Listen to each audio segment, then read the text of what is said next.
Hi, I'm Ann Richards, and welcome to P.E.P Talks, Passion Equals Purpose.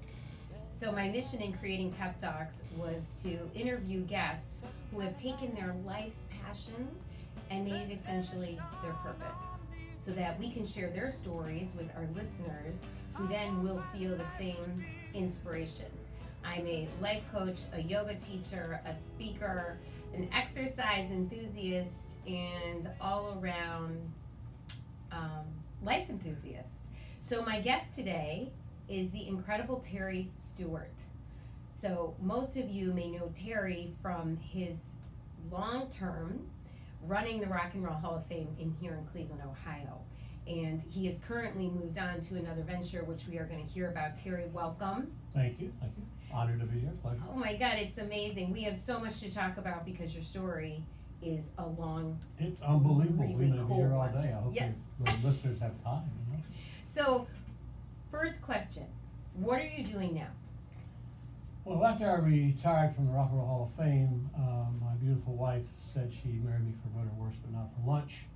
Get a job. So I first took a job at Gibson Guitar in Nashville, commuting for a year to Nashville, which was big fun, working for Gibson until they ran into an awful lot of financial problems. They subsequently went bankrupt, but I got out before then.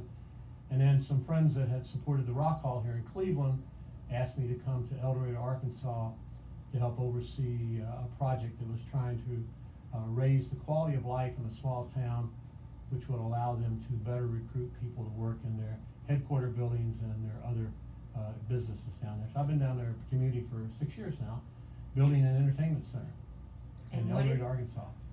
And what is the mission of so people come and watch musicians or record there, produce? No, it's an entertainment industry. We have three phases.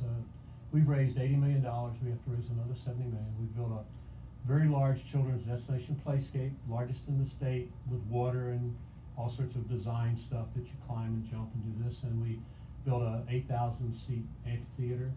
And we built a 2,000 seat music hall, then a 300 seat restaurant cabaret that's attached. And right now, a separate related group is building a new lifestyle hotel. And then phase 2 is an arts center. These are all historic buildings, by the way, some on the National Register.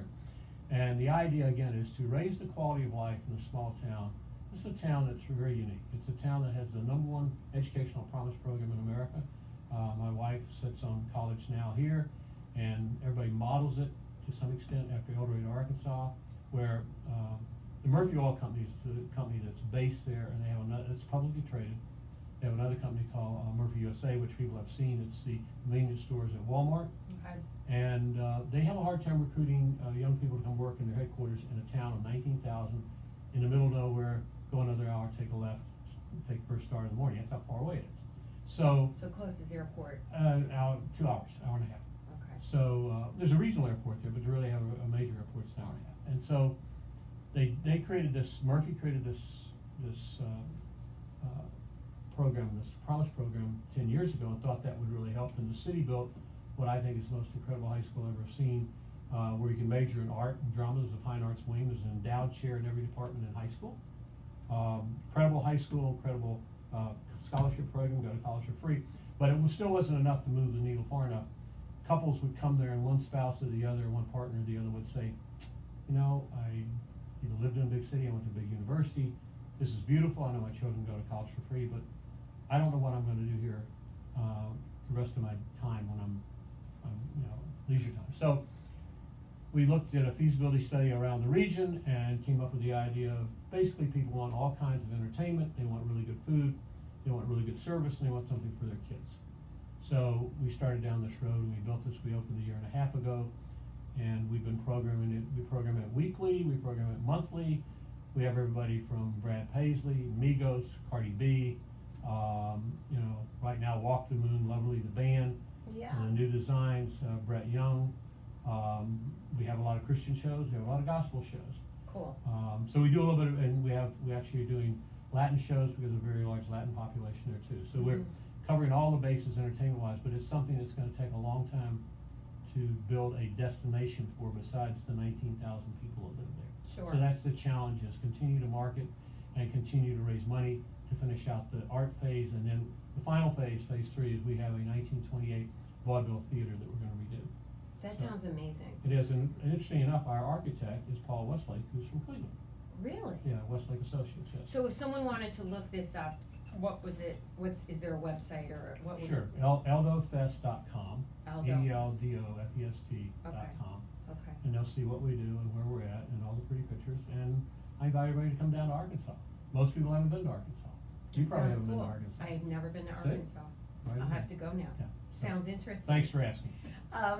When you came to Cleveland, what, 5 or 6 people had tried to run the Rock Hall, and then you finally came, what, 6th or 7th person? Something like that, yeah. And then you ran it for 12 years? 14 years. So what do you think, what do you attribute that to? The time spent that you did it versus all these people who just couldn't Well, get it off the ground? The guys, I say guys because it was all men ahead of me. Well, Jan Purdy was there. She was interim director. So, and she was just a placeholder until they found me. But 2 things. One, the folks that had been put in place were individuals that really had no great affinity for the art form or knowledge of the art form. So they really, you know, as I always say, you wouldn't really hire somebody to run an art museum if they didn't have an art background. And this is an art museum. It happens to be an art of rock and roll. Mm-hmm. So I think it starts there, but I think it's also I had a good board when I got there, and I had to get a better board, and so I was very lucky. I recruited a lot of great players in the city, folks that have made a difference here in Cleveland, and they helped me really have a board that could support the museum. And a not-for-profit needs those extra eyeballs and hands from a board to really accomplish what you need, whether it's fundraising or anything else. So we always had a good staff, and then I think we were able to increase that staff and increase the quality of that staff. And it was just, it's a process, you know, but again, it starts with, I think, to your point about what we're talking about today, it starts with a passion. The passion's about the music. Mm-hmm. Music's something that has meant something to me. I tell people that the helix, the DNA helix, was broken when I was born, and it was broken on that part which relates to music, because from the time I was 1 or 2 years old, that was a focus of my life. Yeah. So what was your first instrument? Well, I played alto sax worse than Bill Clinton. But you love it? Well, yeah, but I tell people, and it's hard to believe, that age 2 and 3, I would stop playing in the yard and come in to listen to the radio, because my advanced age is way before television. And so far in front of television that all the musical stars of the day, growing up in Alabama, where I did, a small town in Alabama, most of them were country, but they had radio shows in the afternoon, late in the afternoon. So I would come into the house and listen to the music, and that drove me from the time I was 2 or 3 years old. Not, you know, as much as it could when you're growing up, it did. And I went to my first live show in 1949. Which was what? Eddie Arnold, who's one of the more famous country singers. I sang with him. I sang Big Bouquet of Roses with him. My mother wasn't watching me. I walked down the aisle, started singing. How old were you? I was 4. And so. Wow, were your parents music nuts? No, my mom and dad loved music. In fact, they had once moved to Texas, so my mother could dance to Bob Wills, famous country swing band. But my father and mother, once I was born at a later age, after right at the end of World War II, that they really didn't spend any time going to dances or anything. It was, my father had to find a way to make a living, and it was hard. He had been a seaman. He came home to Alabama, didn't go back to sea, so he had odd jobs the whole time I was growing up. So their life was pretty much built around working and trying to make sure that I survived and did what I was supposed to do. What town in Alabama? Daphne, Alabama. It's on the eastern shore of Mobile Bay. It's a beautiful place to grow up. It's now overpopulated. It was 600, 700 people when I grew up there. Now it's 20, 30,000, and it's all filled with snowbirds and Canadians who want to live somewhere besides Florida.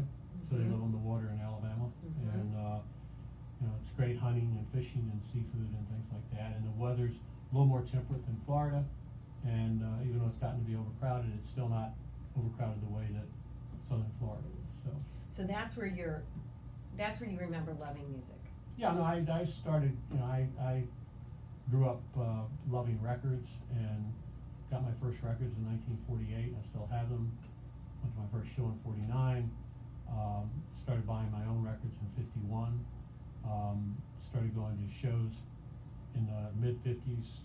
My mother, when I got to be 12, started letting me go to R&B shows by myself, which was a segregated South. I go to all black shows by myself. And so what would, give me an example of who that was? First show I went to was Ray Charles. Awesome. And I went over to ask Ray. He was coming down the side. It was a venue that didn't have a backstage. They were bringing down the side, and I ran over to get his autograph, and the valet reminded me that he was blind and he didn't sign anything, so I was a little embarrassed. And so I went back to my seat, very embarrassed, and this gentleman next to me, black gentleman, said, "Are you okay?" And I explained I was very embarrassed, and he said, "Why? I know what you need." And I said, "What's that?" And he said, "You need a drink." So he had a brown paper bag, and he pulled out a pint of whiskey and a pistol, put the pistol in his jacket, and then gave me a shot of whiskey. That was my first one. Oh my gosh. Then a few minutes later, Ray Charles, this valet, came over with a postcard signed by Ray Charles.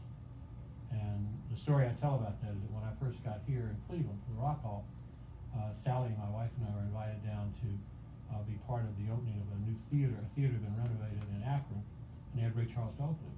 So they asked me to come MC the show. So I talked about Ray's career, being inducted, and I told a story about the 12-year-old kid asking a blind guy for an autograph. And it's a funny story. Yeah. And I went backstage to see Ray, and they were laughing their ass off. They couldn't stop laughing. I said, "No, it's funny. It's not that funny." And they kept laughing. I said, "It's not that funny." And the valet said to me, he said, "You don't understand. What's funny is I was the one that signed that postcard. And that was 50 years, 60 years before that." Oh my gosh. He'd been with Ray that long. So that's amazing. So anyway, that's the kind of sort of is the happenstance things that have happened to me. Fortunately, Tons of moments. Yeah, and I got because of that, we were able to, after Ray passed, we were able to get a nice exhibit. We did an exhibit with Ray's stuff. There was also a gentleman locally who worked with Ray Charles' organization, and also it was wonderful. I got invited out to the funeral, which is very touching. You know, to go to something like that. And an artist that always meant that much to me. So yeah. But you know, that again, that goes back. It all ties back to your love and passion. Right. Of this. Right. This is why I wanted you to come, because your story is incredible. This is the beginning, and it's pretty long and windy. Well, no, it's very windy because you know So you went and got how many degrees? 4 degrees. And what drove that?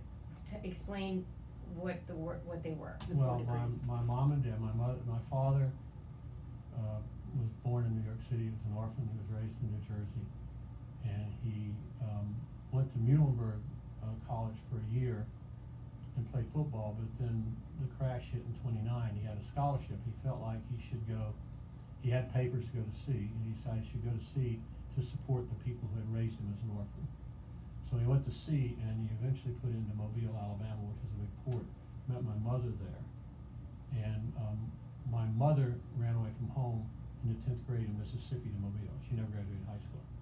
So I tell people, and this is true, that the first word I ever learned was college. The second word I ever learned was scholarship, because we had no money.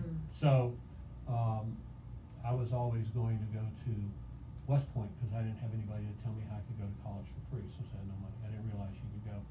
And eventually, I can't even recreate exactly how it happened. I got 2 appointments to West Point, but I had torn up my legs in high school in sports and motorcycles. And I knew I'd be in trouble at West Point because my legs were not in great shape. So I was afraid I'd bust out of there physically. So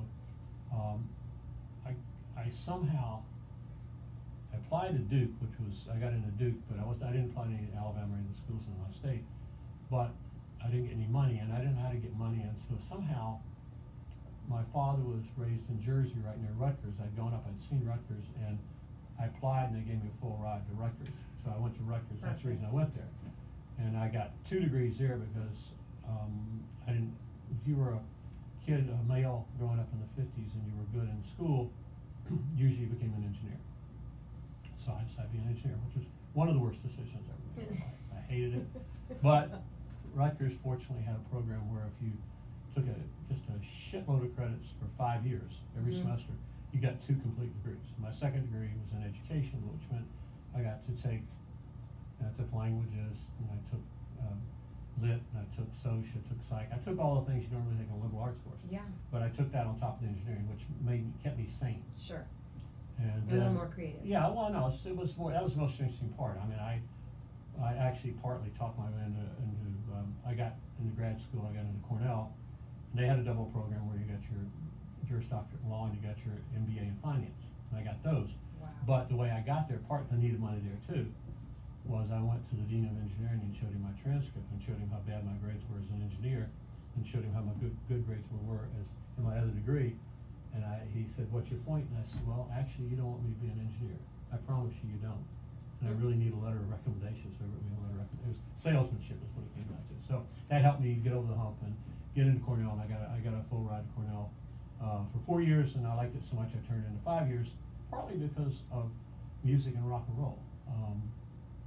It's a long story, but in 1970, I was in a bookstore in Ithaca, and I saw a book called Sound of the City by Charlie Gillette, and it was the first book I'd ever seen about the history of rock and roll. And I thought I knew a lot about this. Yeah.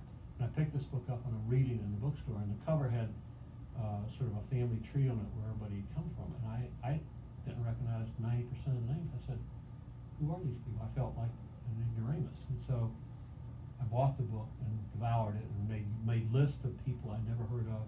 And it's 1970, so it's not like you can go on the internet and listen to them. And you can't even go to a record store because a lot of these people had very obscure records. So that was kind of puzzling to me. And about a week later, my car broke down in a little town called Owego, New York, and I blew a fan belt. And I had $20, and I knew it was going to cost about $15 to fix a fan belt. And in the meantime, I walked into a big thrift shop. Now, people in 1970 did not go to thrift shops for fashion. They didn't go there to buy antiques. You went there for day goods you need to live daily with. And over in the corner were thousands of records, thousands. And I was flabbergasted. I'm going through, I'm seeing records I never had, records I didn't know what they were. Saw a couple records that were in guys in the book that I knew they were.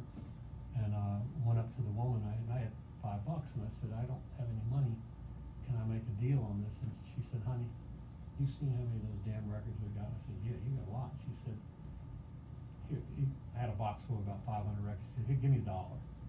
So I was dumbstruck, and from that moment on, that became as important, if not more important, than getting the 2 degrees. So I spent 4 years, because I extended my program from 4 to 5 years, mainly going from Lake Erie, which is east of Ithaca, over by Buffalo, going from there all the way to Boston and searching for records.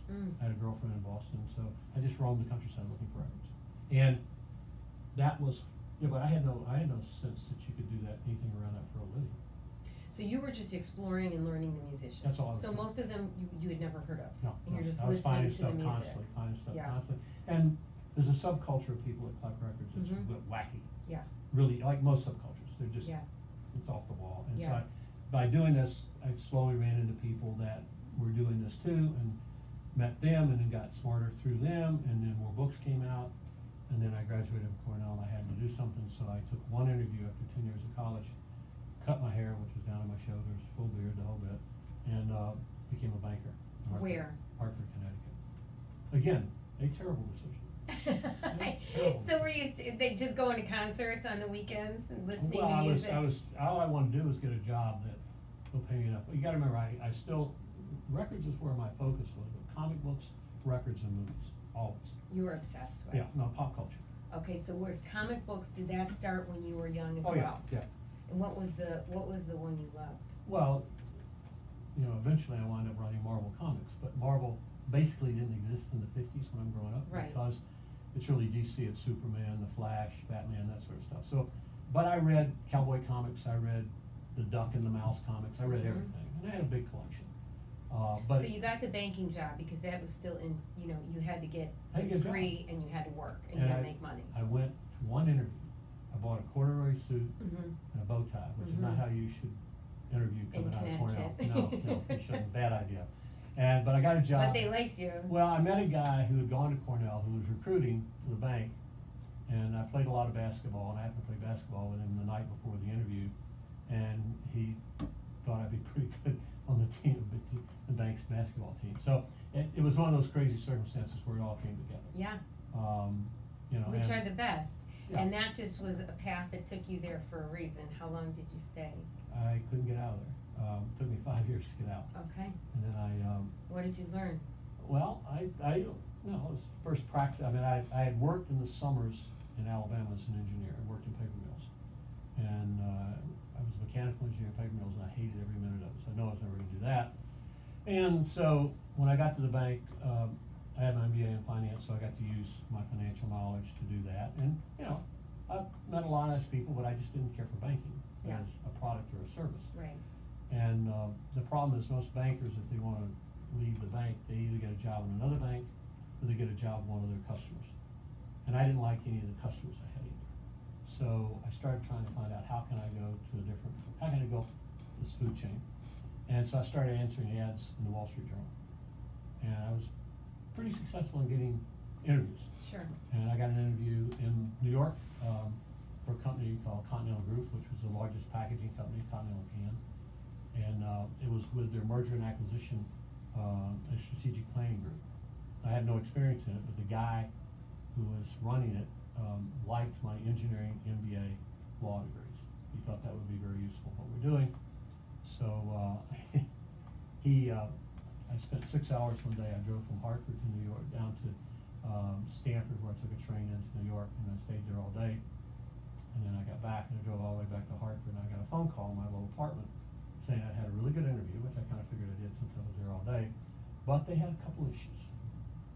And would I drive back to Darien, which is about an hour, 15 minutes south of Hartford, and meet with the head of personnel? Well, now it's 8 o'clock. Okay, get in the car, drive back. You know, laugh. This is 1978. So the issues they had were, this is a very buttoned down, conservative job in a conservative company, as most things were in those days. And as I told you, I bought a corduroy suit to interview in. So the longer I was at the bank, the weirder my dressing got. But even to them, what was weird was in those days, you wore gray or blue suits. You had one vent in your coat. Okay, I had no vents in my coat. They actually had noticed that. And they asked me if I could get a more conservative suit. And then the real big one was I let my hair grow back at the bank, and it was in an afro. Okay. And I cut it for the interview. But the problem there was, I cut it fairly short, was they really needed somebody with a haircut that had a part, which is the Princeton haircut. So they said, would I part my hair? I said, thumbs up, you got it. So I mean, people think that's not true, but it's. Oh, wow. So I said, put me in, coach, whatever you need. So sure. I went there, and the guy that hired me was a great mentor, and he was very good to me. He helped me grow within the company. I eventually wound up running certain departments in one of the big divisions there. That company got bought, and if you do mergers and acquisitions and the company gets bought, they shoot the lawyers in your company, then they shoot the guys that do M&A, because they don't need M&A. They bought you, so they don't need the people. Right. So I went from Continental Group to Combustion Engineering, another wonderful company.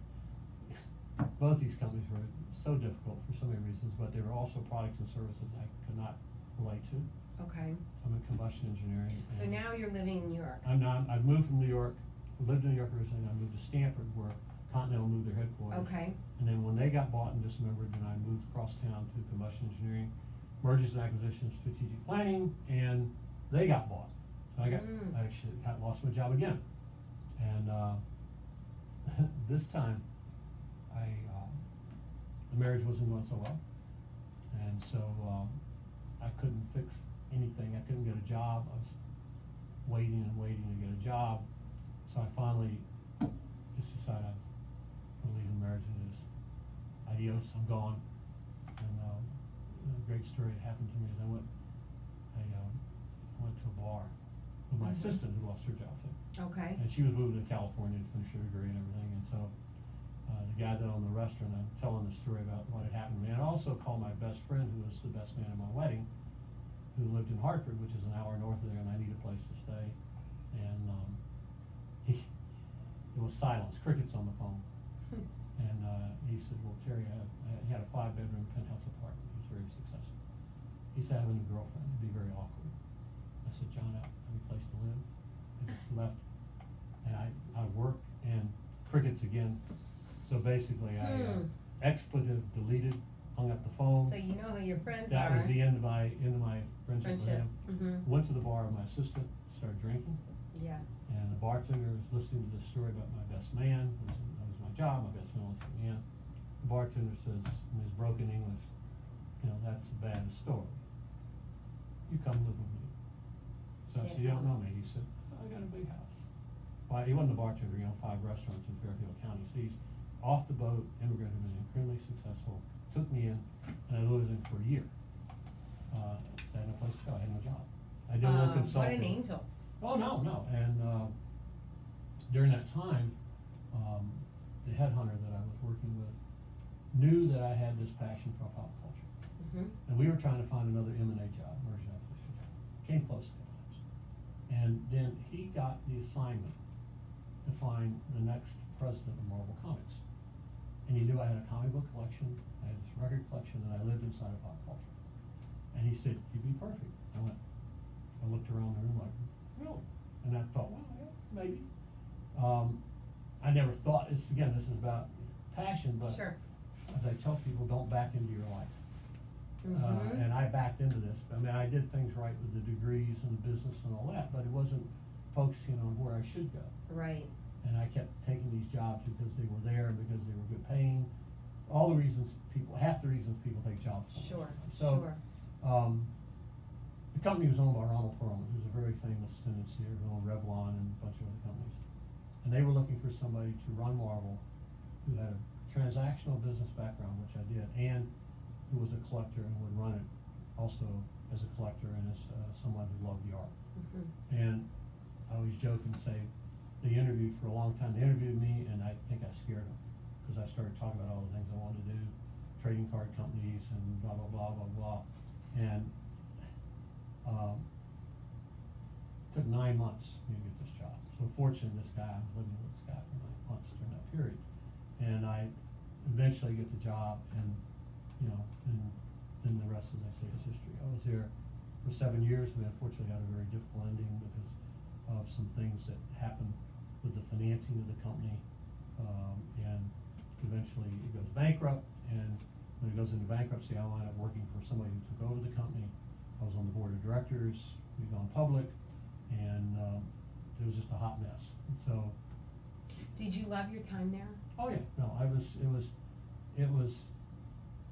this is where I start telling people what you're really looking for. Here's the payoff. When you go to work and do what you love, really love it, not just like it, love it, and it's inside of you. You don't go to work. Right. Every day's a weekend, every day's a vacation, and you don't go to work, you leave home and you go somewhere else, and you do things. Is that how you started to feel there? Oh yeah, for the absolutely. first time? Oh yeah, you never look at the clock, you never think about what day it is, you don't think about vacations, you put your head down and you're just trying to think of any way you can make the company successful, any way the product can be more important, you can sell more, and it was just a revelation. I mean, I'd said it to myself, but I never was smart enough to figure it out. And fortunate enough, this headhunter, whom I knew very well, he was the one that said, "Oh, you'd be perfect for this." And fortunately, they agreed with me. It changed my life. And obviously it's fun, and everybody knows what's happened to Marvel since then. It's gotten to be gigantic. I played a small role in the beginning of it as it grew. We sold more comic books when I was at Marvel than anybody's ever sold, and I never will sell more than that, because comic books, fungible hard copies, they're important, but they're not important like they were. I mean, we broke all the records for comic sales in the late 40s. The late 40s, comics had a 90% household penetration. They were everywhere. Then as TV came on in the early 50s, kids started walking away from it a little bit, and then there was a big problem with the content of comics. And a lot of the publishers in 1953 went out of business because the government sort of regulated them about drugs, kidnapping, horror, and all this stuff. So they had to come back, and they came back, and when Stan created all these characters in the early 60s and Marvel started on the rise, that's when the comics came back. It kept growing through the 70s. In the 80s, comic book shops came along, and so I was the recipient of that. They've been around about 5 or 6 years. People always used to buy them on the newsstand. Yeah. And so comic book stores became a specialized place where you could find every comic, and more than you ever thought existed, and it created new publishers. And then by the time I got there, Batman, the movie, had taken off, and that was the reason that Ronald Perlman, one of the reasons he wanted to be in the entertainment business, but they saw an opportunity to buy Marvel, which by and large had been as successful, or not more successful than DC, which is Batman and Superman, in the recent years. So he thought, boy, we can take this and grow that and turn it into a media powerhouse. That was the whole idea. Wow. Yeah. So is that when someone came knocking on your door about the Rock Hall? Was the timing No, right? I finally had to leave there because it was such a hot mess and it had gotten taken over by other people. And so, of all things, I was working for Ronald as a consultant and doing some stuff in entertainment for him, and still living in Connecticut. And one day, one of my fraternity brothers who lives in Pittsburgh called me and said, "I just saw your next career." Mm. I said, "What?" He said, "Well, this morning in the Wall Street Journal. I read 3-4 newspapers every day, including that. Okay. And I always read the journal. Yeah. And I had read the journal that morning. Didn't see anything. Well, it turns out, being in Connecticut, I had like the 2-star version, the early version. He in Pittsburgh had the 3-star version. So Tuesday is the day the want ads were in the journal. Above the want ads, though, was a human interest story, which was about the Rock Hall job. And he had read that. He said, that's got to be enough. Once again, I didn't think of it. I never conceived of the fact there might be something called running the Rock and Roll Hall of Fame. Right. And so I immediately did everything in my power. I found out they had a search firm that was doing it. I started sending resumes.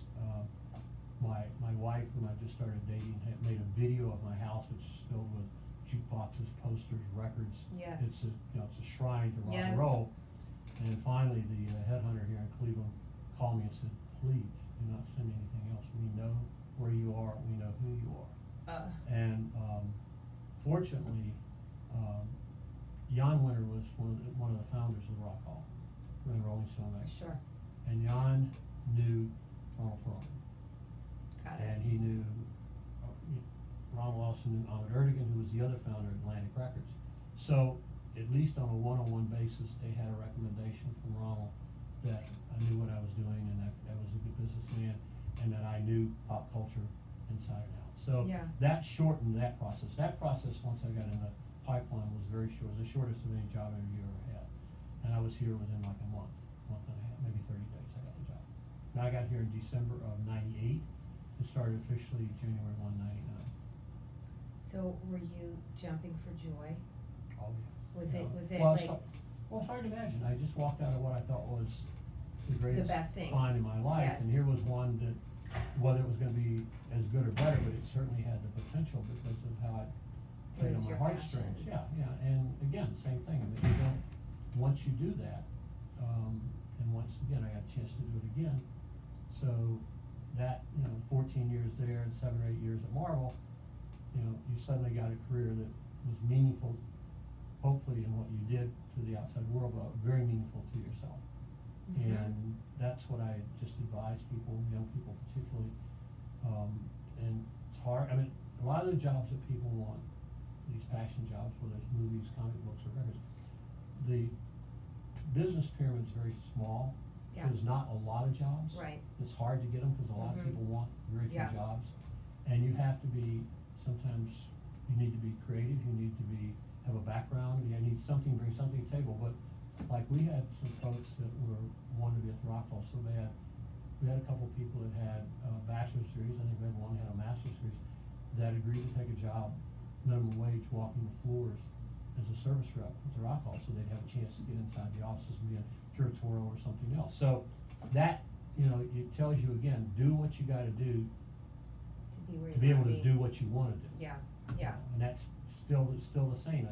You gotta take jobs, whether you're gonna move to Nashville and you wanna be in music, you gotta be a waitress or a waiter in the Sure. meantime, and you do that until you get a chance. And then you start networking like everybody tells you, Mhm. but if you really want it bad enough, you understand how it works.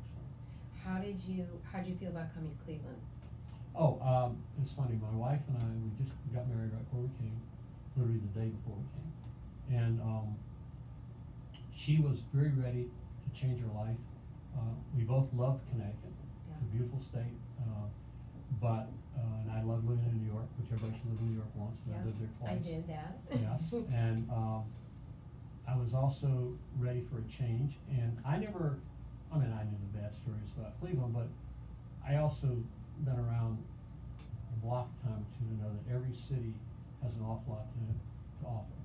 And until you live there, you don't really understand it. Now, some cities are more interesting to you than other cities, just based on your personal interest. But Right. we never had any issue about moving here. My friends in New York and Connecticut, like, I mean, it's like, it's like, you're gonna do what? And even when my friends would come to visit from New York and Connecticut, their friends would make fun of them. Right. And God forbid if they came twice. Right. And we were lucky. We had a house on the lake, so I would bring people in from New York. I'd stand them out. We had a beach living in Brattonall. I'd stand them out and I'd say, "Look out here! Welcome to the Midwest." Yeah. Because people think the Midwest is a bunch of cornfields And cows. Yeah, exactly. And then they see the lake and they say, "You live on an ocean." Yeah, This isn't a lake. And by the way, there's 7 islands out there. Yeah. And Kid Rock was just out there. And, Yes. I mean, so once you start telling the story, in fact, one of my friends, my wife and I did a piece. They wanted to do a piece on one of these old houses, and we had one of these giant houses on the water. And I agreed to do it if they would do a piece on the Rock Hall, and it was on the Travel Channel. And this is like maybe 2000, 2001, something like that. And you learn that you don't want it to be strictly about yourself. That never works out. It always makes some people mad. It makes you appear to be more ego-driven than anything else. But they said they would do a big piece on the Rock Hall, which I thought was important. And a funny thing was, it was called the Lost Islands of Lake Erie. And it was, they did the islands, then they did our house, and then did the Rock Hall. And it was really funny because I had a couple of friends see that on the Travel Channel. They thought, "I want to come to Cleveland." I said, "Yeah." You bet. So they came here, and we took them to the Rock Hall, and we took them out to Clinton Bay, and spent the weekend. Oh, yeah. Yeah. And we really, you know what it's like. Yeah. It's hard to understand until you've lived here. Absolutely. And did you, when you came to the Rock Hall, what was your biggest challenge initially? Well, we were in tough shape financially. And we needed to, the board had some great members, but we needed to add some more great members, so we had to redo the board. And, raising money and raising attendance. Attendance is really more of a function of the city and its tourism and its business travel than it is anything else, because the Rock Hall is such a great institution. It draws from around the world. So every major city in America has got 0.5% people come here. Okay.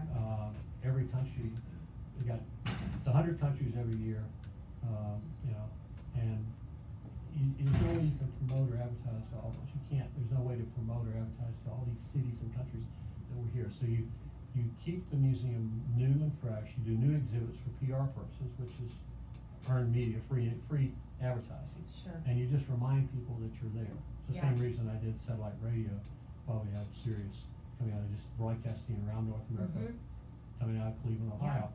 But the main thing is, and what's really great is that, now that the city has really become much more what it should be considered to be. This wonderful, small, big town that has so much to offer. Yeah. And with the advent of LeBron coming home and the championship and the RNC and all the stuff that Dave Gilbert's done with rebranding, I was lucky enough to work with him a little bit on that. All that has changed the profile of tourism here and business travel here. And ergo, there are more and more people that come to Cleveland, more and more people come to the Rock Hall. Right, and now you have Baker Mayfield. Yeah. No, that's still in addition. And Greg, my successor, I hired Greg Harris. He was at the Baseball Hall of Fame. He's done a great job of growing the Rock Hall and then changing and adding more onto it. So it's continued to be fresh and new. Yeah. And now we've got a bigger audience to appeal to. And as you say, with the with the Browns and when the Cavaliers are hot, or the Indians when they're hot, people come here all the time. More and more people come here, and people go back and tell them, "It's a really great city. You ought to go visit. You ought to go visit the Rock Hall. You ought to go see a ball game." Because it's not easy to see a ball game here. Unlike a lot of major cities, it's not a big deal to get a ticket here and get around from the hotel. It's not, and the Art Museum, the Orchestra, the Museum of Natural History. Yes. You go on and on here. The location is phenomenal. Oh, it is, yeah. We just did a giant yoga event there last Friday night, Inner Bliss Yoga Studio, which is where I work. For now, how many years? 7 or 8 years. We do something called Believe in Clee, and there's about 1,400 yogis out there, led by Tammy Lyons, who takes them through a practice. And the Rock Hall is very involved because it's in front. Yeah. So the aerial views Sure. are amazing. Fabulous, yeah. And I know that Greg has been terrific in working and then promoting the whole weekend, and everyone Sure. gets a free ticket, and it's just, And it works, everybody wins. yes. Everybody wins. And I think it's so nice when you have gracious leaders who understand that, the value of that. So it's, Being a civic partner to both not-for-profits and for-profits and all the groups is a great way to both be part of the city, which, in this city, that's what we do here. mhm, We collaborate, we partner with people, we want everybody to succeed and win. We don't have to tear people down to build ourselves up here. Right. I felt, I've always said that this, as we all know, people used to say, what's the best thing about Cleveland and Midwest? And it was always the people. sure, But it's not incorrect. The people are, they come from a different place, they come from a different mindset, and by and large, these folks all, when you come here, everybody's so welcome to me and Sally. We got involved with so many boards and opportunities to do things in a meaningful way that we probably couldn't do in Chicago or someplace that was like that. We'd be foreclosed, we'd have to live there a long time, but yeah, everybody was looking, would you help us? Can you be part of this? Would you like to be part of this? sure, And you know how it is here. And even the yoga groups and things like that, whether it's the churches, the NAACP, Esperanza, all these different organizations, how can you, if you're in a position, how can you guys partner? How can you make a difference? right. And that's the way it should be. And I think that's the way Cleveland is. Do you have, something about what you're most proud of your time at the Rock Hall? Oh, I think just the fact that we've made the museum what we always wanted it to be. I mean, and it's not me, but the board, and now Greg is continuing that tradition. So I mean, it's just knowing it was so difficult to get it here. It came so close to dying so many times, and Yeah. it nearly died. Yeah. Nearly got shut down by the powers to be when we first had a chance. And then some people, some major people, one of the great individuals who was a big supporter who really turned the corner for us was Albert Ratner. Yeah. He really made a difference, and that helped us get past one point. And then later on, they couldn't raise the money because the project went from 20 million to 100 million. And the Port Authority, I forget the gentleman who ran it, very one of my heroes, realized that they could issue bonds, and so they got the ability to raise the other $40 million we needed to build it. And then after we opened, people just unfortunately did not read the studies that said this will open at a certain level of attendance and then it will decline, as they all do. Yeah. Everything like this does. It'll reach an equilibrium, and then at some point, hopefully you find a way to build it back up, which is what's happened now with the advent of the city being healthier and having more people coming here. But, we had to go through all those phases. Yeah. And that was, next year will be the, is it next year? Yeah, next year is the 25th anniversary. Oh my gosh, that's a giant deal. Yeah, this weekend. Do you still go to the induction ceremonies? Oh, yeah, I because of my work schedule, I don't go in New York, Mm-hmm. but because being home here on the weekends, and, I get invited, and very fortunate Greg invites me, so I'm lucky Yeah. to get to go, yeah. And we're back here next year, and they're here every other year. So you were just on an incredible podcast, Malcolm Gladwell's Revisionist History. Yep. And the nature of your discussion there was, please share. Well, I don't know how he went down this rabbit hole, but. It is a rabbit hole. Well, and again, everything in pop culture, but once you start talking about artists or, some genre or something, I could sit here and regale you and put you to sleep with stories from now till the cows come home about almost anything you could choose. But he wanted to talk about artists like Pat Boone, and that extends into the Crew Cuts, and the Crew Cuts came out of Cleveland for the most part through Bill Randall, and the other famous disc jockey who was as famous momentarily as Alan Freed, and he wanted to know, should these artists be inducted, and would they ever be inducted? And I said, well, I understand why they should be, because, for instance, Little Richard used to say he was so glad that Pat Boone did his music, because at this point in time, race was still such a huge issue on radio, and radio stations were siloed. Freed was one of the few jocks around America that was playing black records on white stations. And in the South and other places where Little Richard would not have been played on the big stations, Pat Boone recorded his songs and they got played there. So Richard, he got paid for writing it, and he also became more famous because everybody found out that he did the original. So I could see a foundation for that, but a lot of the people that are involved in the induction process, which I was for many years, feel very strongly that we cannot really applaud those people that more or less they appropriated that culture, and they won't be forgiven for that. So right. Anybody can have a different mindset. Should you recognize that these white artists elevated this art form when it needed elevating to be more legitimate, and then they disappear, right. which they did, right. and then the real artists take over. You can make an argument either side, but I told Malcolm I have my doubts it'll ever happen. It would not upset me or terrify me if it did, because it's the history of rock and roll. Sure. And they are part of the history of rock and roll. They play a big role for a short period of time in that history. So, you know. I think it's a really cool concept he has going. Oh. How did you find him? He found me. I just got. But how did you find him as a person? Oh, he was very. He was lovely. We had a great conversation. There was no adversarial situation on the mic. He was on the telephone. I was in Arkansas, and I thought it was very enjoyable. I'll leave it to you to listen to it. I don't listen to that stuff. I don't listen to any things I do, so I won't listen to this either. Sorry. Full disclosure, that's good. No, I don't watch videos. People tell me I've still got crazy videos on YouTube, but I'm watching. I don't do that stuff. So I'm just thrilled that I get to talk about rock and roll. In fact, I had an interesting day yesterday. Bill Farron, who's working with Norman Knight. Do you know who Norman Knight is? Wait a minute, I do. I recognize the name Norman Knight. What was he? Well, Norman Knight was a big disc jockey here in the 70s. And then he wanted to be a huge disc jockey and sorcerer. He wrote books about where the stars came from, and he was on all the talk shows in the 70s and 80s. He went to New York, became a very famous disc jockey there. He eventually went on satellite here. Well, he is writing with Mr. Farron. He's writing the history of the Rock Hall. Oh, wow. And it hopefully will come out. I think they told me yesterday that it'll come out next fall for the 25th anniversary. Yeah, and so you have to be a big part of that. Yeah, well, and I got to be, we interviewed, we talked about my stint there and that, but people, it's such a strange thing to give you. I'll give you just a small rabbit hole you'll never want to go down again.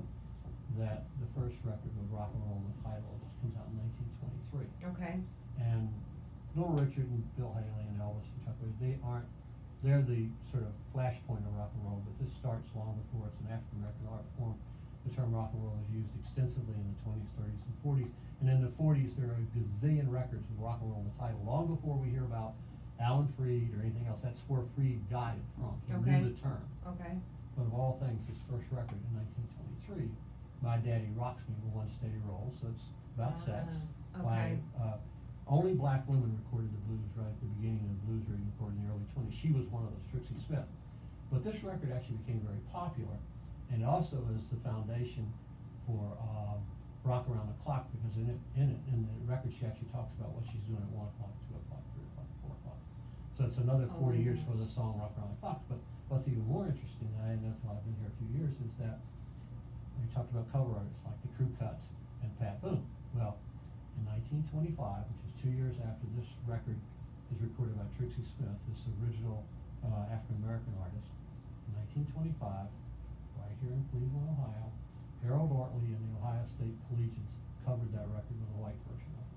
Oh, wow. And that happens 40, 50 years before Freed coins the phrase here, or before somebody's looking for a reason to build a rock hall here. Because you can make a real good argument that Memphis, because of the music coming up the river, Elvis, so much had happened in Memphis.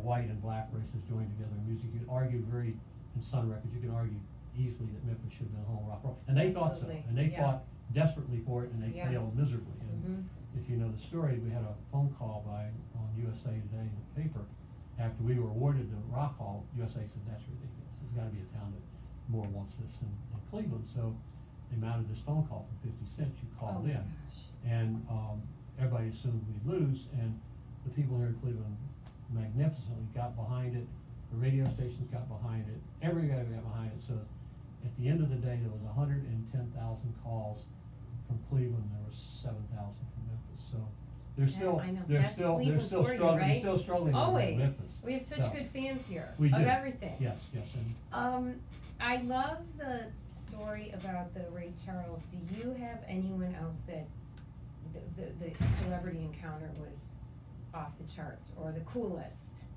encounter with an artist? Well,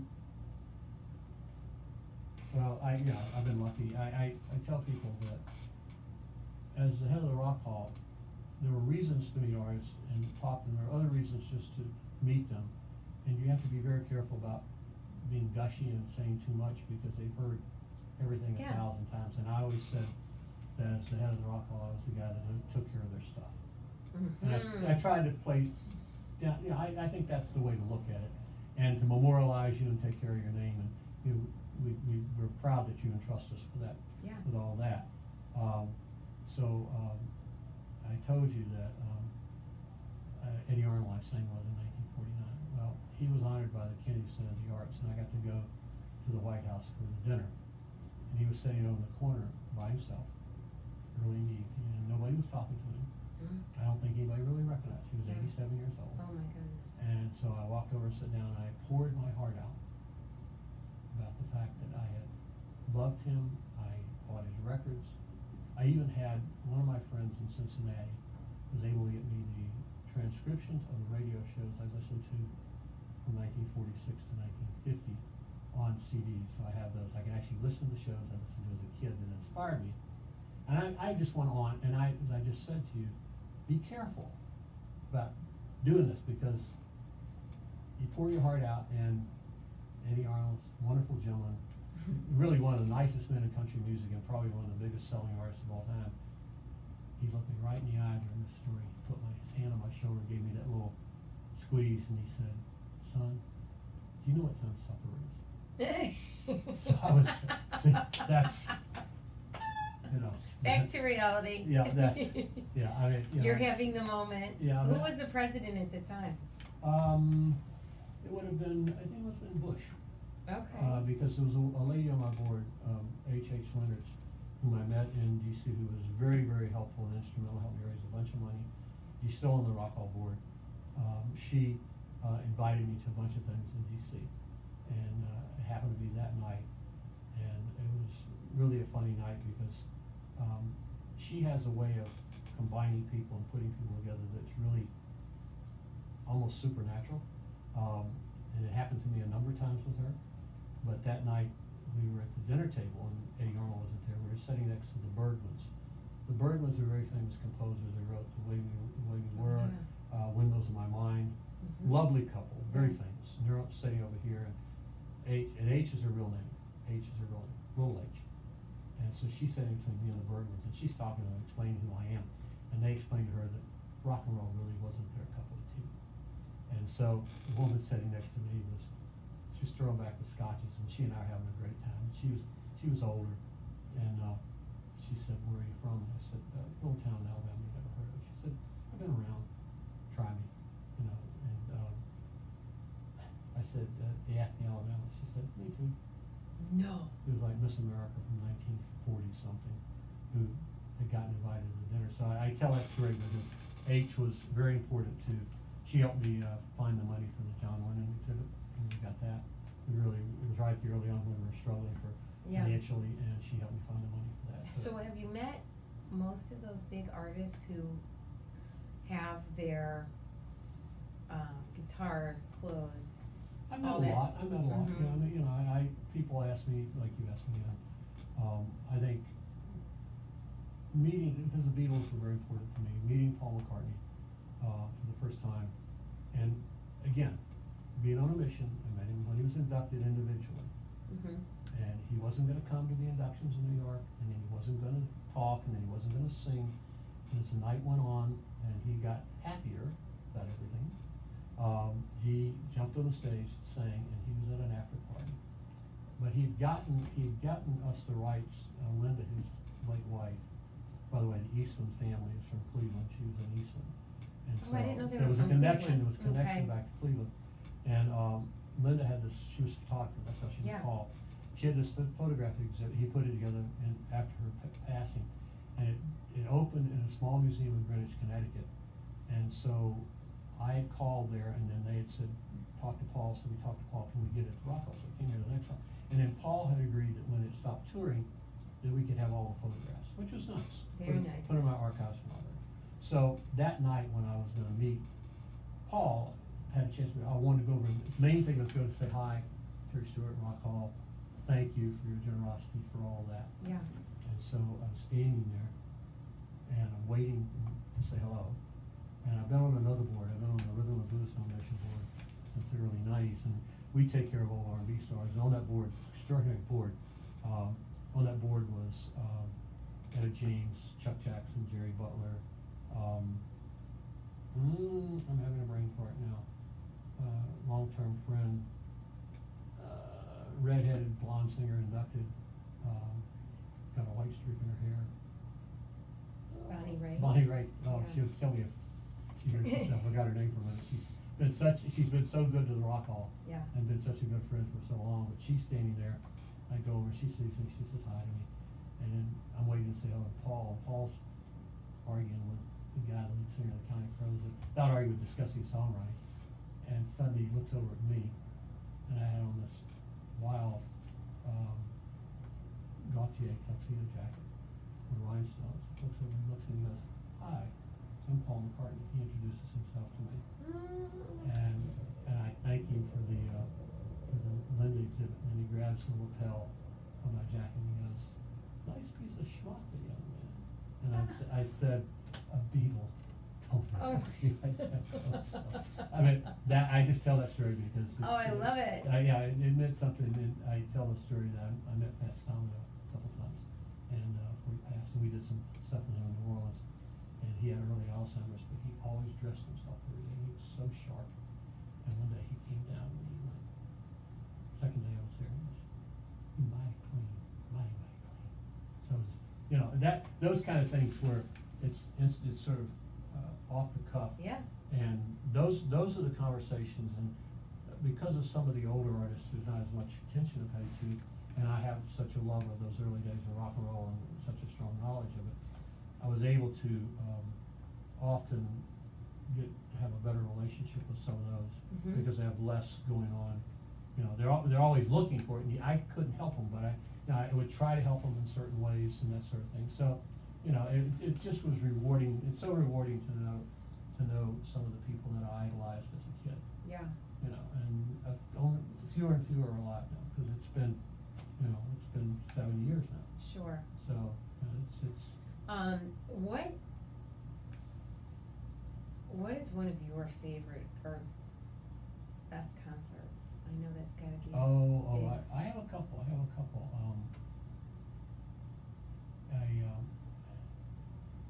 You'll laugh when I tell you this. One artist, one group, two shows, of all things. I saw the Bee Gees. I love the Bee Gees. In 1967, this is way before Saturday Night Fever. Okay. I saw them with a very large orchestra. And I love their harmonies. This is New York Mining Disaster, Massachusetts. I Started a Joke, all those songs. Oh my gosh. And I love those songs. And I saw them, in Asbury Park, which is where Springsteen is sort of located. And then I saw them again in Madison Square Garden for, Saturday Night Fever. So those two shows. Now, they actually play a role in the third show. My wife loved them and loved Saturday Night Fever, as most of us did. And they had a 20th anniversary show of Saturday Night Fever at the Forum, which is the theater at the Garden in New York. Okay. And at that show, in fact, we had tickets to see it. They originally were going to do a show at Odyssey 2000, which is a disco in Brooklyn. Okay. Where they actually filmed the movie. And they actually had a small hurricane come through and flood the place, so they had to postpone it. When they did it, the next time they did it in a bigger venue, which is the Forum Theater. They had every artist there. Every artist that sang in Saturday Night Fever was there. The Oh my Tramps, gosh. Yvonne Elliman, the Bee Gees, and they sang all these songs. It was like magic. Now, I saw Elvis a couple times, and that was fabulous. I mean, you know. Oh my gosh, So- Elvis. So, you know, and I'll tell you, I beg people to go when the foundation in New York, our other half of the Rock Hall, when they put on the 25th anniversary for the beginning of the inductions, Okay. which was a few years ago, and they had 2 nights of shows, and they got some of the biggest stars in the world to curate their section of the show. Like, Bono brought Springsteen, he brought Jagger, all this, so they were all at the Garden. And I begged people to go to that show. You had to beg? Well, no, I said, even if you only buy a cheap ticket in the top of the Yeah. Garden, go, and I had friends with it, so you don't, and that's, the foundation had put out a DVD, which the museum got the proceeds from, so it raised a lot of money for the museum. Yeah. But it was just, I mean, you have to see it, because when U2 anchored the second night, Springsteen anchored the first night. But like Paul Simon was there, and he brought out, among others, Lonely Anthony and the Imperials. He brought out Dion. Yeah. These are 50s acts. They Sure. brought out things, and so you had people curating these different sections. Bonnie came out. She was with somebody. I mean, it was just everybody. You know, it was rock and soul and everything. So it was Are you still wonderful. going to a lot of shows now? As many as I can. I mean, being in Arkansas and being a little bit isolated, I go to all our shows, but Yeah. it's a little harder. Yeah. You know? Yeah. Yeah. I kid about one of the best shows I've seen recently. People laugh at me when I tell them. What is And my that? wife loves this guy, and I love this guy, even though he's made fun of. Everybody makes fun of him. You know, a song "Never Gonna Give You Up" by Rick Astley. I played it probably 1 week ago in yoga class, because I Wow. do like Resex and Cry for Help. Well, he had a number of other hits, but he was playing the House of Blues one Sunday night. Yeah. And I said, we gotta go. Sure. It was his 50th birthday. He was touring the world. Just put on the mountain. Stunning voice, great voice, great. But I always distinguish between singers and performers. He comes out on the stage and he says, "Okay, I know there's a lot of husbands here that don't want to be here, and if you don't want to be here, I know also the only thing you want to hear is Never Gonna Give You Up, because it's the only Yes. song you know I Yes. ever did." He said, "I do that last. Oh. So I know if you want to catch an Uber or a bus to go home, Yeah. I'm going to sing the chorus right now." So he sang the chorus, and he finished it up. He said, "Okay, if you want to hang around, I'll do that last." And then just highlights, he did a Rihanna mashup song of all things. He's talented, that Oh, guy. no, and he said he'd just done that recently for the first time in London, and his daughter was there. She's 26, 27. He was so proud. He Yeah, did Rihanna's yeah. song. And she came up to him backstage. She grabbed him and hugged him and said, "Don't ever do that again." Leave it to your kids, Yeah, and then just to make you feel even older. at the end of the show, he explained, and I never knew this, he was in rock bands until he was 14. He played the drums, and so he said every show he does, he makes the audience pick a song they never expected he played as a kid. So he got behind the drums, and they picked "Highway to Hell" by AC/DC. He sang that, which so you can see the range of what he did. So Yeah, when you he's talk a- about he's a musician. when you talk about performer, when you And a talk performer, when you yeah. talk about shows, the shows that are, you know, when you walk into a show that, you know, might be, you just go in to see what it's like, and then suddenly it's magic. Yeah. And that's the beauty of going to lots of shows. Mm-hmm. And that's when you'll catch a wave every so often you never thought you'd catch. And So that's a good example for you Yeah, lately. yeah. Is there someone new that you love, up and coming? Well, Greg had somebody that I read about, but he knew him from Philadelphia. He had him at the Rock Hall about a year ago, and I just booked him in El Dorado. Low Cut Connie, which is this great performer. He's New York, Philly, and just a great entertainer, piano player. I urge you to listen to him. I urge you to absolutely will. Go see him, Low Cut Connie. I'm a music nut, and so I that's one of the reasons in my classes, I teach spin and yoga. I play the huge variety, because I'm pretty obsessed, and I've never heard of him, so I definitely will check him out. Yeah, we have an act. We have our music fest coming up at the end of September in Arkansas, and an act that I've listened to a lot, but I've never seen. the New Respects. They're a young African American group, and they do sort of alternative rock and R&B. Yeah. So I really checking out the New Respects. The New Respects. And then Will do. the show I did enjoy this past year. I'm on the TV show Austin City Limits. Do you know that show? Yeah. I'm on that board in Austin. Okay. And so I get to go to the tapings. How fun. And so Oh my gosh. I wanted to go see, of all people I wanted to see, because I want to see him. He's the biggest artist in the world probably, and one of the biggest in Taylor Swift. He's right up there, and his new album is fabulous, Collaborations, which is Ed Sheeran. Oh, and you saw him. Yeah, and he's by himself. Okay. There's nobody else on stage. It's just him. Right, but the collaborations. Yeah, he did all those. I really do love, but yeah. Have you seen Blow? Have you seen the video for Blow? No. Blow is a song he did with Chris Stapleton and Bruno Mars. But go online and check out the videos. The video. Only because. Yeah. The videos for all these women doing the song. You won't see Bruno, you won't see Chris, you won't see, and watch it, and go on YouTube and go on Google what's going on here in this video about how he did so many different levels of that. And also, if you haven't seen, yesterday, the movie about the guy who he's the only guy that remembers the Beatles, and Yes. Ed Sheeran's in that movie too. Ed Sheeran is a performer. Yeah. Right? Yes, And I love that Jamie Foxx talks about how he came to his house and slept there for a week when he was unknown. Yeah. And Jamie Foxx finally let him perform in front of his private group. And he was a nobody, but he was willing to sleep on his sofa for a week. Yeah, his first EP that came out, I think it's 2012, of all things, was with an artist that I love who's not real famous, who was found by Eminem, but who's from my home state of Alabama. It's a hip hop artist named Yellow Wolf. And so Yellow Wolf and Ed Sheeran, they made an album together in 2012. I have heard of him, but I didn't know they'd work together. Yeah, they did. Yeah. So we have Loka Khan, The New Respects, Yellow Wolf. I'm really liking all these recommendations that I have to pay attention to. People ask me about music. There's more good music than ever. It's just harder to find, and it's so much of it. There's so much. You got to plow through it, and no matter, we do focus groups looking for acts and what young people want to see. We have a bunch of colleges fairly close by, and so many of them will do a focus group, and then we get 10 artists. And of the 10, 8 will be hip hop, and of the 8, probably 3 or 4 are SoundCloud rap artists who I had not found yet, but these kids have found them. And between the YouTubers and the SoundCloud stuff, and I'm sitting on Apple looking at everything new that comes out sort of on a more standard fashion. Then I'm trying to back into the stuff on YouTube and SoundCloud, see what everybody else is listening to. But it's, you can spend your entire existence doing this. Do you listen to music constantly? Pretty much. Yeah. Do you listen in your car?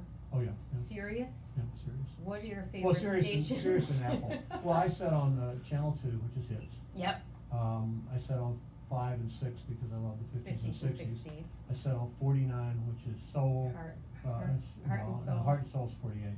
But 49 is Soul Town. Love it. And then 60 is the groove, which is funk. Yes.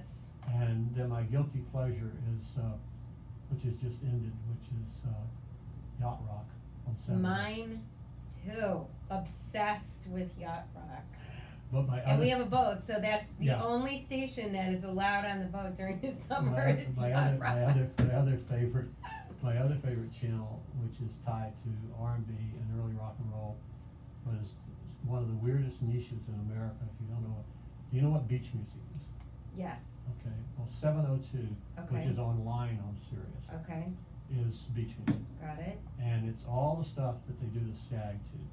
Everybody does this, sort of like the Bop. It's sort of like the Lindy.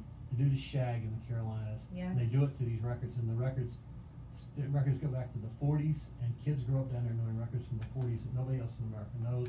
They also have records from the 60s and 70s, and bands are still putting out new Shag records down there. Oh my gosh. 702, which is beach music. Have you ever wanted to? Do you see yourself sticking around doing the festival?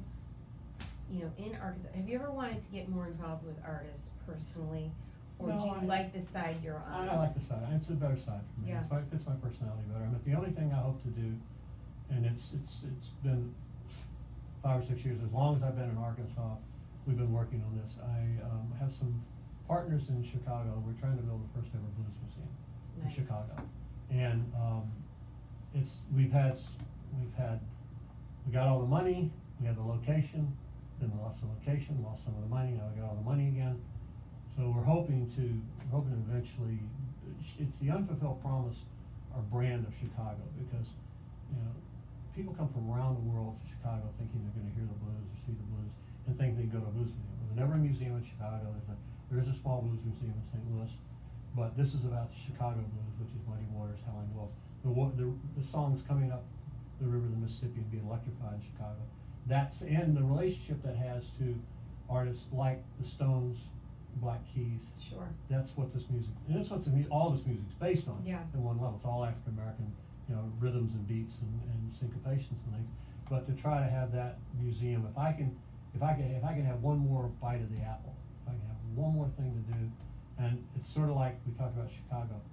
I thought everybody should live in New York once, everybody should live in Chicago once, everybody should live in California once. I never made it to California, and that would be a harder place to live now than it would have been back in the day. But Chicago, I love Chicago. It's such a great town. I got my fingers crossed. There's an outside chance we might still get that done. So if we do, stay tuned. Okay, this is not ending. I feel like we could talk for hours. Well, I have so many rabbit holes here. So many questions. I'm glad you're a big music fan. I am a huge music fan. And I have a feeling there's a book in all this. I have a couple of people that want to write the book, and I'm hoping that, again, I'm sensible enough to know I don't want anybody to read this thing.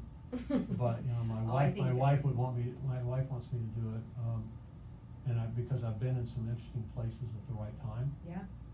And even in my business life, as strange as it is, as much as I didn't like it, I was at some crossroads with some famous business people that would make interesting anecdotes. Yes. Before I get to the fun stuff. Yes. And growing up in nowhere, well, it's actually LA, which is Lower Alabama. Growing up in Lower Alabama, in the middle of nowhere, during a very different time of segregation in Alabama, but how music changed me and helped change me, plus my parents being from my dad being from New York and my being different places, all that. There is a gumbo in there that tells a different story. That if I could tell it, maybe somebody would read it, maybe somebody inspired. Oh, I think there'd be a ton of readers. So keep your fingers crossed. I'm working with one of my friends, a lady that I've known for a long time, who's written a number of books and is very, very, very, very smart and knows a lot about music. I mean, I'm hoping that we can get it done. I got my fingers crossed. Well, I will keep everyone posted on how that goes. I thank you so much for talking to me today, and it's great information. As we said, take your passion and keep moving with it. Well, and it's my sort of phrases are, you gotta do what you love what you do. But also in that same process, and this one's a little bit more abstract, life is work. And people don't realize it. Sometimes they think of work as work. Yeah. But life is work. Sure. Without work, you have no purpose. And what you need to do is get that passion into that work, and then suddenly your P.E.P. Yeah. Which I think is really cute. Passion equals purpose. Yeah, I mean that takes over, and then you win. Absolutely. And even as I say to people, you know, you may be star-crossed and you may never make a lot of money, but you'll be better at this and have more fun at it, enjoy it more than anything else. And most people who do what they love, they have more success both financially and certainly emotional dividends are much higher when you do this. So you can't, you keep doing what you're doing, because you like to think you will hit a note with a lot of people, or if you hit a note with one person every show who says, wow, that's what I believed in, I didn't have the nerve to do it, or I don't know how to do it, and I gotta find somebody to help me do it. Yeah. But you know, have that be your focus, have that be the crosshairs, and just go from there. Yeah. Oh, great advice from a great man. Thank you, Terry Stewart. Oh, my pleasure. Thank you so much for having me. Yay. Thank you. Okay. Awesome. Good.